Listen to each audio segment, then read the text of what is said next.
We're going to hit the road running. We got a lot to cover.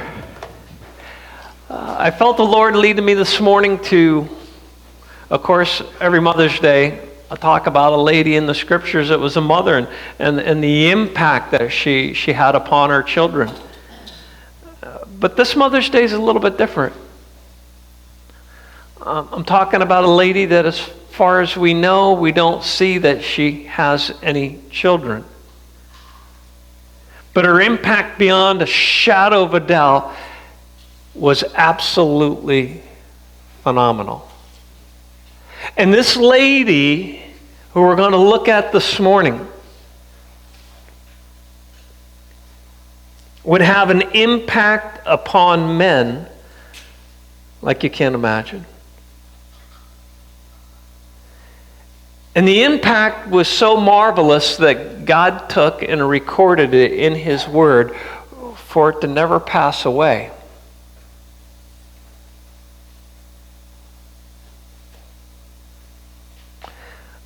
A very unlikely lady.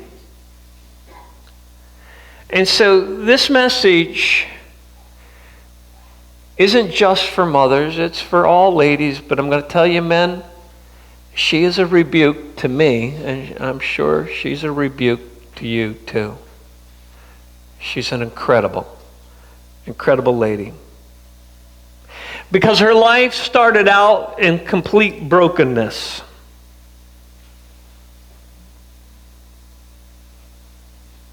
Before she met Jesus, her life was an absolute disaster.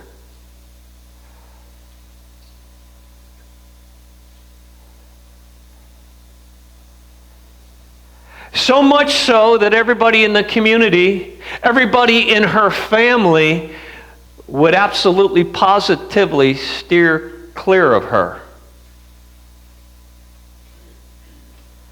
Matter of fact, there were probably a lot of people that were terrified of her.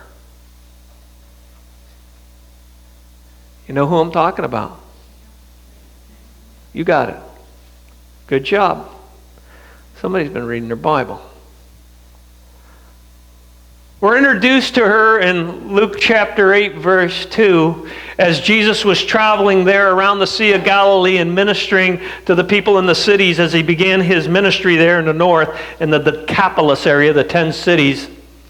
And we read there in Luke chapter 8 that also some women who had been healed of evil spirits and sicknesses, Mary, who was called Magdalene, from whom 7 demons had gone out, was also traveling with Jesus. So this Mary, called Magdalene, actually she was from Magdala. Let's see if the map is there. There it is. Good. So this is the region up here in the north around the Sea of Galilee where Jesus was originally ministering. And what we have going on here, right here at the Sea of Galilee, in this region is Capernaum, Gennesaret, there's Magdala. Here on the west side of the Sea of Galilee. Small town, not real large. But what we got going on here is some powerful things as we begin to look at this lady's life. Why are we told that she has had 7 demons that Jesus cast out? And these are some of the questions that you need to ask the Lord and that you need to ponder upon as you read. Just don't go, 7 demons, okay? 7 demonic spirits that possessed her, that lived inside of her. You remember what the demoniac was like on the other side of the Sea of Galilee that had 1,000, okay? A legion of demons in him. How out of his mind he was. This 7, I don't know if it's exactly 7 fallen angels dwelling inside of her, or if this 7 is showing a completeness and that she had numerous, way beyond that, demonic spirits dwelling inside of her, and that she was completely out of her mind and controlled by evil spirits. Now, I don't know if you've ever been around anybody that's demon possessed, or it's a horrible thing.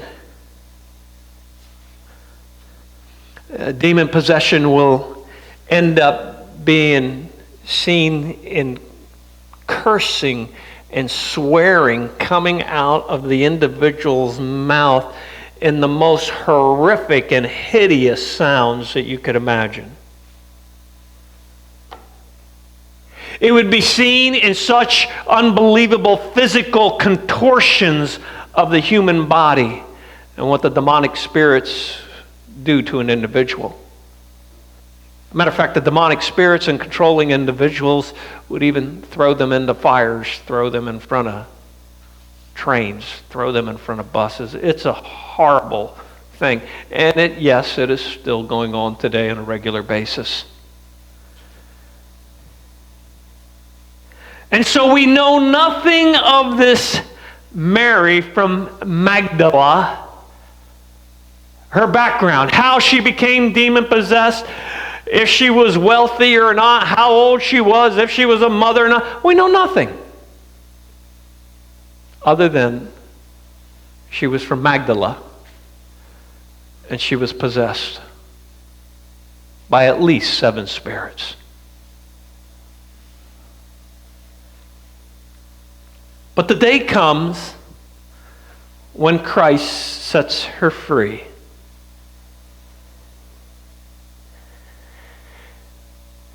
And what she does is she commits her life fully and completely to Jesus.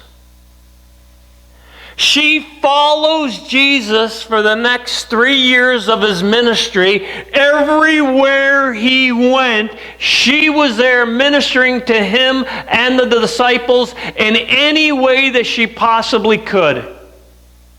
Now, we have to understand that she wasn't the only one, the only lady. We read in Matthew 27 that many women there at the cross when Jesus was crucified were there looking on from a distance there at Golgotha. They had followed Jesus from Galilee while ministering to him. And among them, notice who's first in the list. Mary Magdalene. And then Mary, the mother of James and Joseph. And then the mother of the sons of Zebedee. So we get specific information here from Matthew about 3 of these ladies.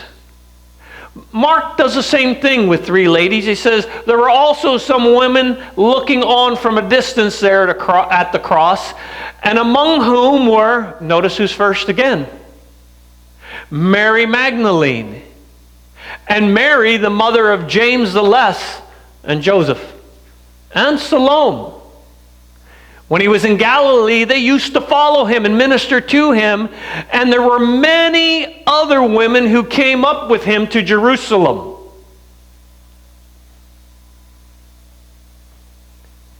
And so you don't want to miss this. That there were a lot of women that followed Jesus and the disciples, and it wasn't just the 12 guys, okay? There were dozens and dozens. And there were dozens and dozens of women that followed these men and ministered to them and their needs, fixing all the food, and the list goes on and on and on.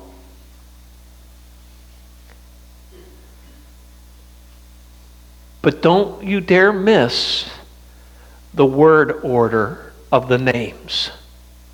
Extremely important in Hebrew, extremely important in Greek. And the emphasis when the first name is mentioned is that is the closest or that is the leader.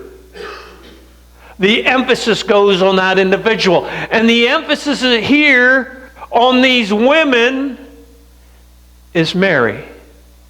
Mary Magdalene. We go on to read there in Luke that now the women who had come with him out of Galilee followed when he was taken down from the cross, and they saw the tomb and how his body was laid. The writers in the Gospels will get specific. One Gospel writer will point out that it's two Marys that are there, and Mary Magdalene watches as Nicodemus and Joseph of Arimathea place Jesus' body in the grave, in the tomb. Keep in mind that it's there in the garden is where Jesus is crucified outside the city. Keep in mind that it's only a short distance, literally a stone throw, to where the tomb is and where they take his body off the cross and bring it and put it in the tomb. One of the gospel writers even takes and pictures Mary Magdalene right at the foot of the cross. It would not surprise me whatsoever if Mary Magdalene wasn't one of the ladies that helped Nicodemus and Joseph of Arimathea take Jesus' body down from the cross.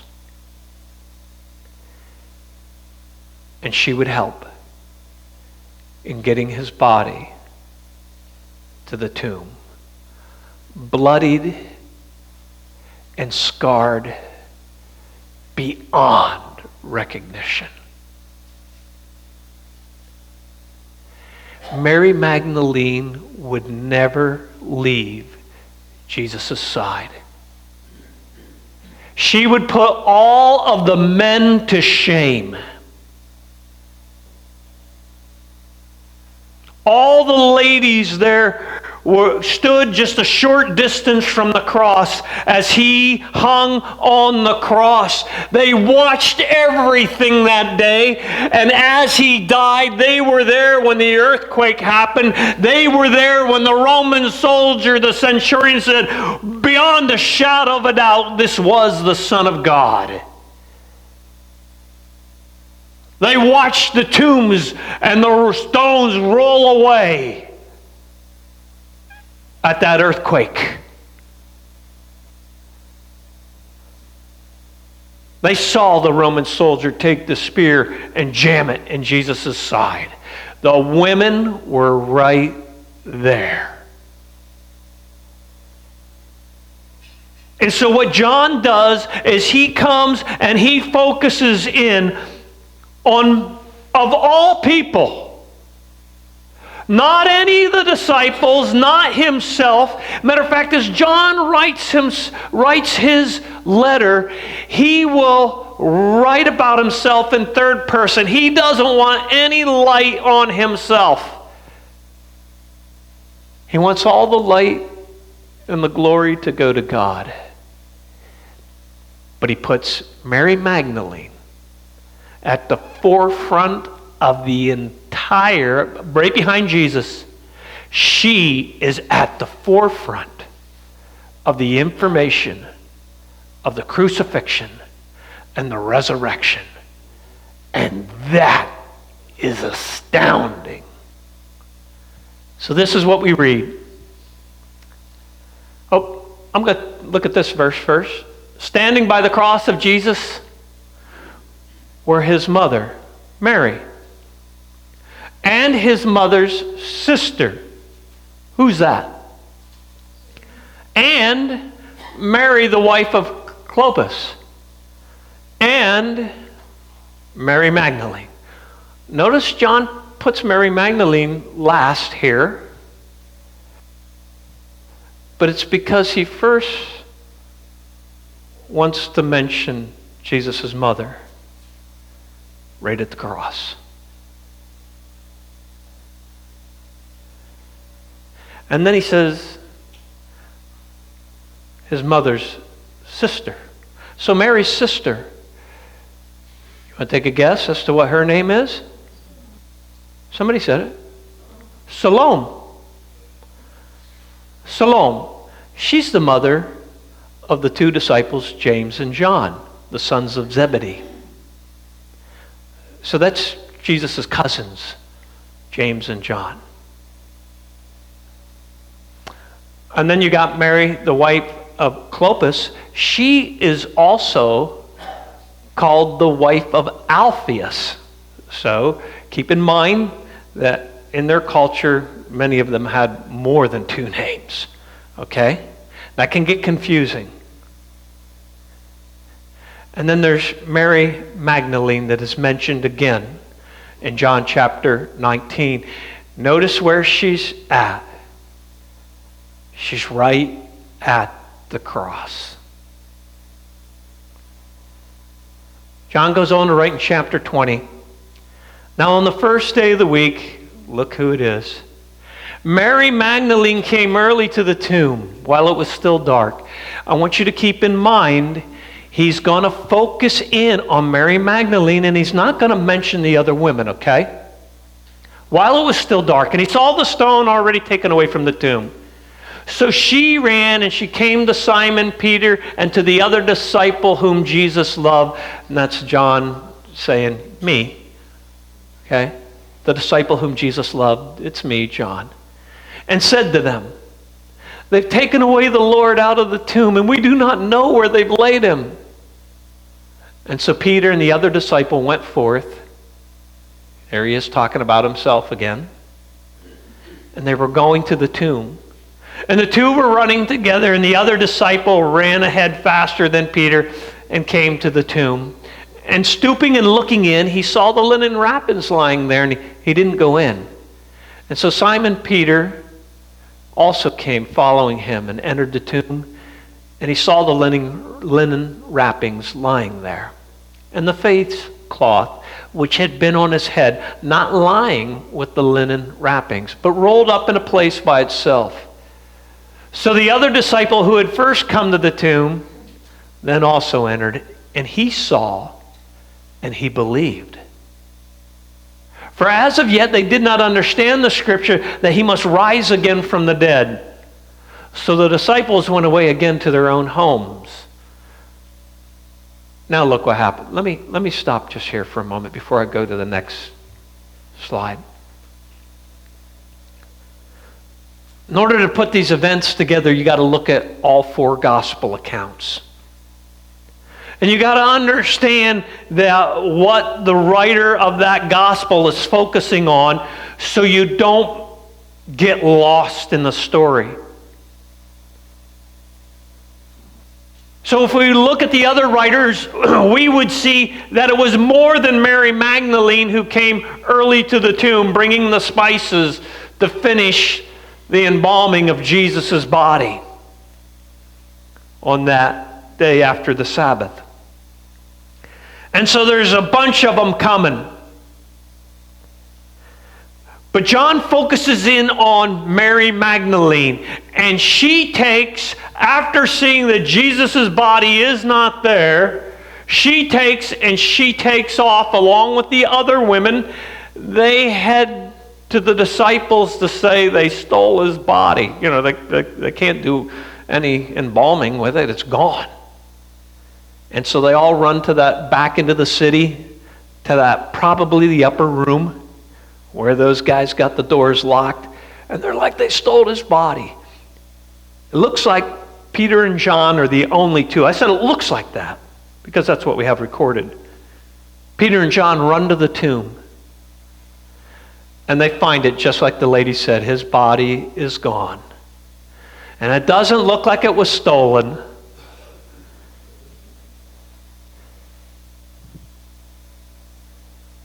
And so the women turn, when Peter and John leave the upper room, they follow them. But they're out of breath by this time. And I think the ladies hurriedly come back to the tomb. Peter and John had already gone in, looked at things, and they see, yeah, just like you said. And so they take off, Peter and John, and the women come back to the tomb. Plural, women. But John is only going to focus on Mary Magdalene. So the women make it back, and it says that Mary was standing outside the tomb, Mary Magdalene, weeping. And so as she wept, she stooped again and she looked into the tomb again. And then she saw two angels in white sitting. One at the head and one at the feet where the body of Jesus had been lying. And then the angels, they say to her, "Woman, why are you weeping?" She said to them, "Because they've taken away my Lord, and I do not know where they have laid him." And when she had said this, she turned around and she saw Jesus standing there and did not know that it was Jesus standing behind her. And then Jesus said to her, "Woman, why are you weeping? Whom are you seeking?" And supposing him to be the gardener, she said to him, "Sir, if you have carried him away, tell me where you've laid him, and I will take him away." And then Jesus said to her, "Mary." She turned and she said to him in Hebrew, "Rabboni." And Jesus said to her, "Stop clinging to me, for I have not yet ascended to the Father. But go to my brethren and say to them, I ascend to my Father and to your Father, to my God and to your God." And Mary Magdalene came announcing to the disciples, "I have seen the Lord," and that he had said these things to her. Now there's other ladies there at that time with her. They see the angels also. They see Christ also. But you notice who is the leader. It is Mary Magdalene. This woman whose life was so messed up and so screwed up that nobody and no one wanted anything to do with her and steered clear of her.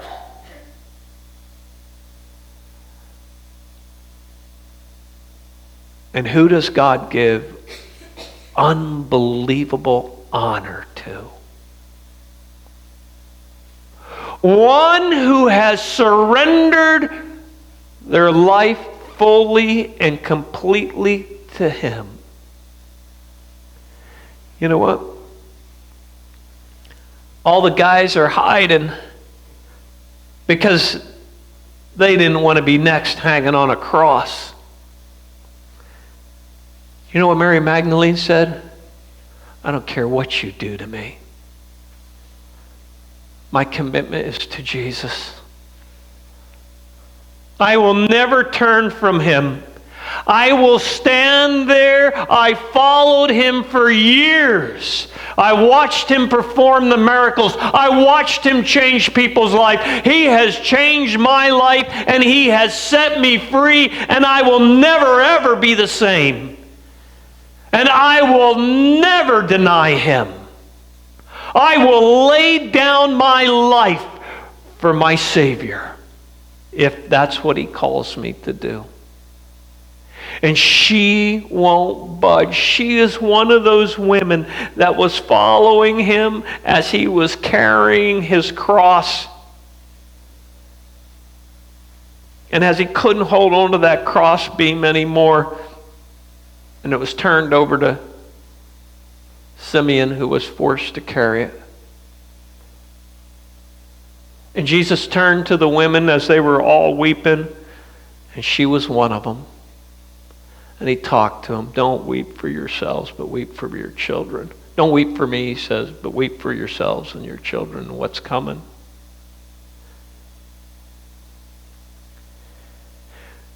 And she would stay right there in the garden through the 6 hours of his crucifixion. She would see it all. She would watch him in his unbelievable pain and suffering and all the things that he cried out as he hung on the cross.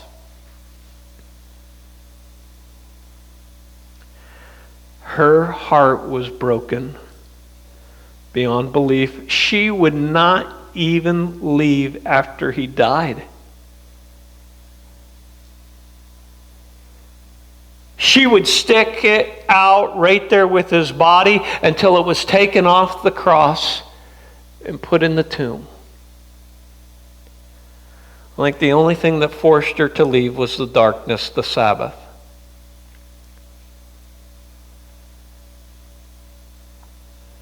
But oh, she would be back there that next morning before the sun even rose to minister to his battered and broken and dead body.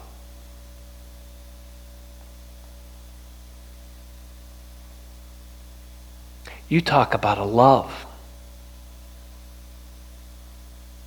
You talk about a tenacious love that would not let Jesus go, dead or alive.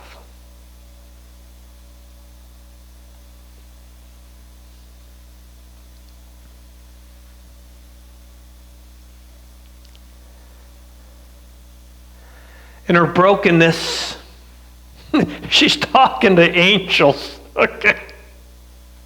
And she's just talking to them like they're regular people. Where did you put them? I'll go, I'll get him. I'll bring his body back. And Jesus tries to engage her and get her to confess her faith. Who are you seeking? Well, he knew exactly who she was seeking. She was seeking him. But he tries to get her in faith to acknowledge him. And he says, just tell me where you laid him. And Jesus said, okay, it's time. And all he says is her name, Mary. Mara, not Mary. Mara. What's her name mean? What does every Mary's name mean? And we should never translate it Mary. We should translate it every time Mara. Eric, you know what Mara means? Doug? Beth does. Beth? Bitter. Bitter. Bitterness, brokenness. Bitter. That's what Mary means. Bitter. The waters of Mara. The waters of bitterness. And he says to her, Miss Bitterness. Miss Broken. And man, she heard Jesus say her name hundreds of times as she was ministering to him through the years. And once he said her name, whoom, right into her spirit. She wasn't even looking at him. She just, whoom, it was him. And she cries out, Rabboni, teacher, it's you. And she lunges towards him and she grabs a hold of him and she's holding on to him for dear life. Oh my goodness, I can't believe you're alive and don't you dare leave me. And she is clinging to him with all her strength. And she's going, will you stop strangling me? I need to breathe here even though I'm resurrected.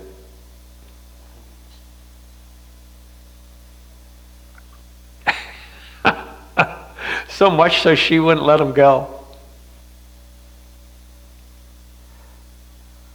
Do you come after Jesus like that?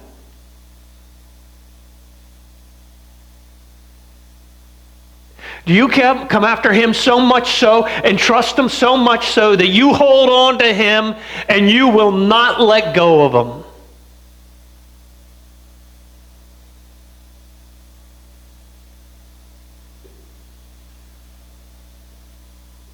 No wonder.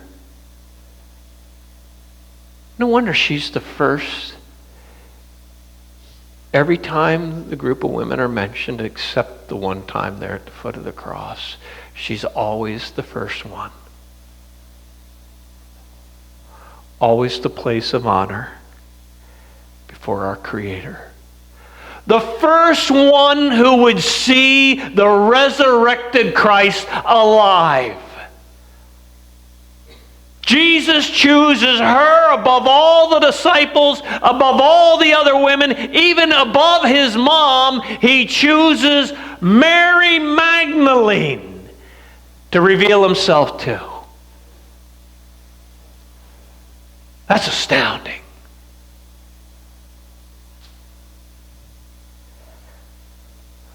But there's a little more going on in the text.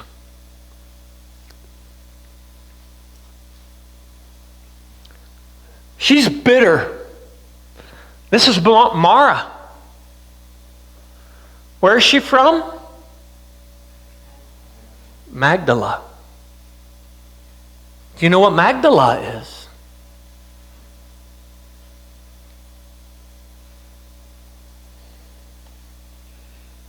Magdala, in the Greek, is tower. Tower. Now, if we go into Hebrew, it would be Migdal in the Hebrew.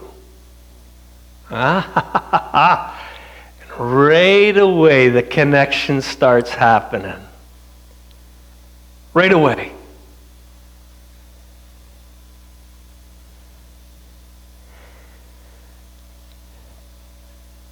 Because Mary Magdalene is seen at the cross, standing out a distance. She is seen at the foot of the cross as Jesus is dead, as he's hanging there. She is seen at the tomb when they place his body in the tomb. She is broken, she is bitter, she is Mara, but she is tower. The bitter tower. You go, what? Yeah. Do you remember where Jesus was born? Migdal Eder. Tower of the flock. But you got to understand that story in Genesis and realize that Rachel gives birth to Benjamin and dies in childbirth. But she didn't name him Benjamin at first. What'd she name him as she was on her way to Migdal Eder and she dies? Before she dies, she names Benjamin what? Somebody better tell me because I forgot.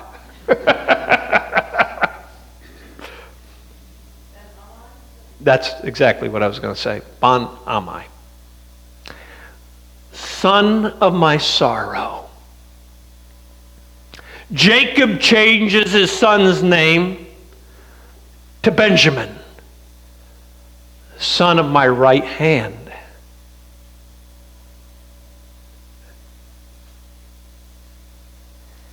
And it's all taking place in the shadow of the tower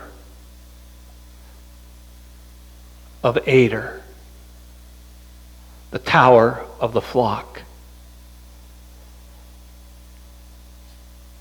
And so the sorrow will come before he becomes the Son of my right hand. And the resurrection, the glorious resurrection. And what we have mentioned here is this incredible lady who doesn't even realize it. Mara, in her bitterness, will absolutely be switched and completely flipped around and upside down to where she will be overflowing with unbelievable joy. And she will be holding on to the Son of my right hand, the one exalted to the right hand of the Father in heaven. Stop clinging to me. I haven't ascended to my Father to the right hand yet. Do you see it? See, if you're Hebrew and you can see what's going on in the Hebrew, then you begin, or in the Greek here, you begin to realize the marvelous weaving that our incredible sovereign Creator is doing in this unbelievable story with Mara the tower.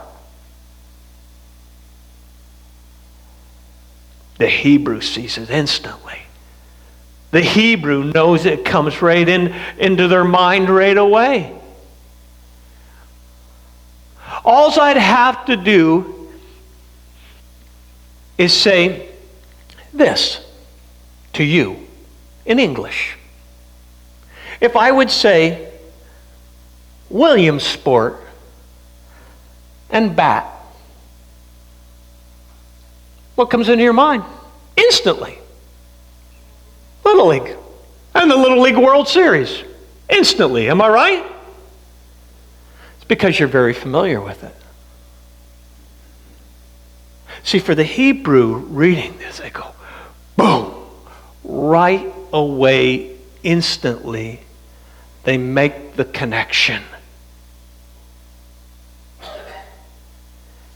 And so in this incredible story of this lady who was so messed up, who was 7, perfectly messed up, the furthest away from God you could possibly get, a woman who needed unbelievable rescue. And God, in His marvelous mercy and grace, rescues this lady and completely changes her life. And she is the incredible picture of going from bitterness at the tower to the glorious resurrection of the Messiah that would come, Benjamin, the son of my right hand. And Jesus, the descendant of Benjamin.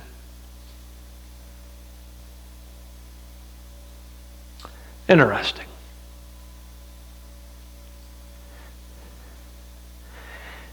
She is so faithful. She's the one who runs with the command. And she obeys Jesus and goes to the disciples. She could care less how they're going to treat her, and they're going to scorn her to death.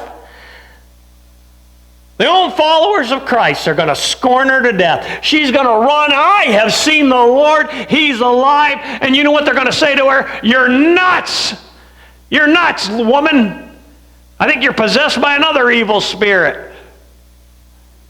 You're a whack job. And they refuse to believe. Refused to believe. Mary of Magdalene.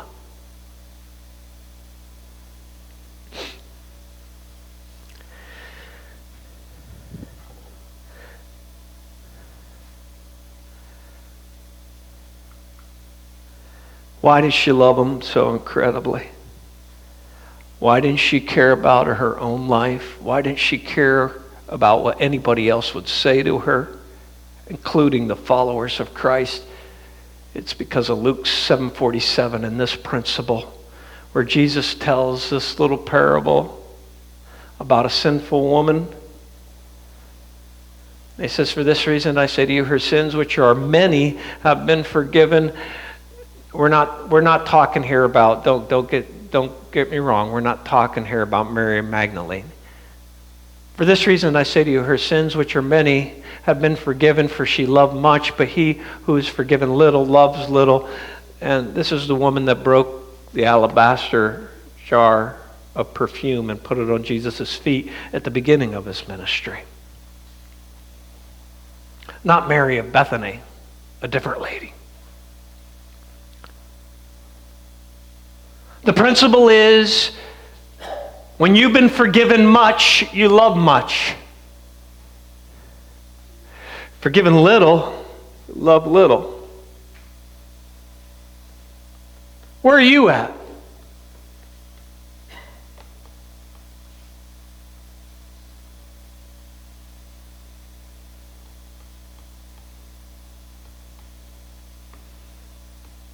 Do you love much or do you love little?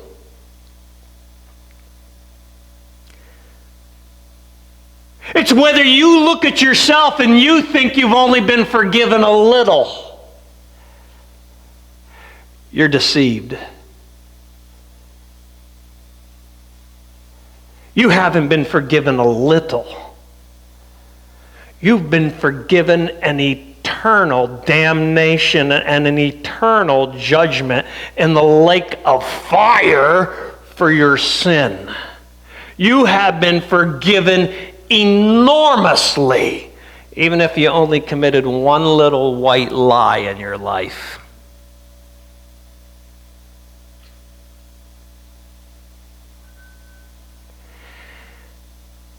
See, she realized how much she was forgiven. She realized what bondage and judgment she was in under sin. And she understood fully and completely the incredible chains that were broken and the freedom that she had in Christ and the incredible eternal life that she had. And there was nothing less than surrendering herself fully and completely to Jesus and following him wherever he went to do whatever she could with whatever need Jesus and his disciples had. She was there. She was committed. No matter what anybody would say, no matter if the Romans stuck her on the cross, she would have gladly hung there beside Christ. It's an amazing lady. Unbelievable lady, if you ask me, who laid down her life, and God takes and exalts her beyond belief. The first to see Christ resurrected from the dead. The first to take the message that he had risen from the dead. The first to share the good news with a bunch of losers called men who didn't believe her. That's sad. That's a sad story. I love Psalm 30, verse 5. God's anger is but for a moment. His favor, his grace is for a lifetime. But this is what I really enjoy.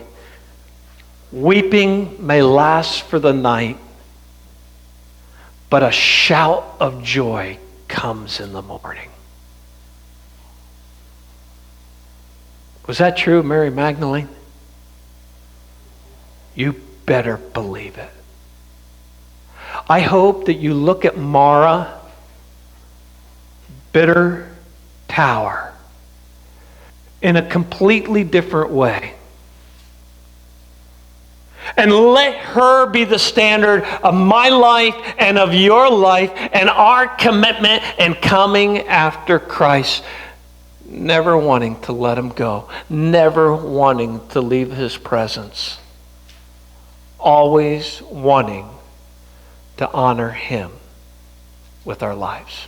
Closing hymn? 425. 425. What a lady. And what an incredible honor God gives her forever and ever in his eternal word. 425.